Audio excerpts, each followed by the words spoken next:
If you want to survive the next 2 decades, 20 years, there's a couple things that you're going to have to do. And I'm going to try to keep this brief, but hear me out. The first thing that you're going to have to do is drop your expectations of the future. You grew up in a Western society, especially America, United States. You grew up in a capitalist society. That is quite literally all we have ever known here. That is how we know how to make money. That is how we know how to get by, is under capitalism.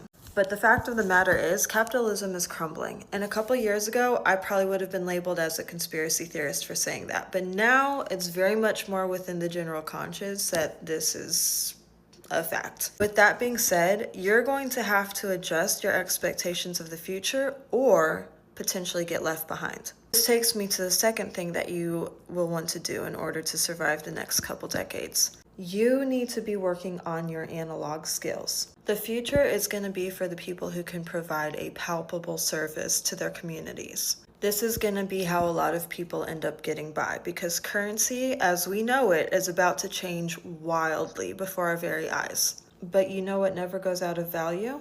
Being able to provide some sort of real analog service to your community. I firmly believe we're going to see a return to traditional values and not in a tradwife sense. We are going to see a rise in demand for blue-collar trades. We are going to see a rise in demand for craftsmanship. And I firmly believe we are going to see a blend of Western and Eastern medicine starting to take hold across the globe.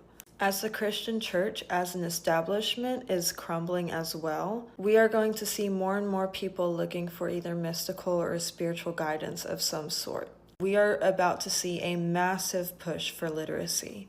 Although teachers have been historically underappreciated in America, at least, there is going to be an increased demand in the future for people who know how to educate well, empathetically, and effectively. The question is going to be, how can you actually enhance the lives of those around you with or without money involved? Since capitalism puts so much emphasis on individual success, with its demise, we are going to see a huge push for community in general.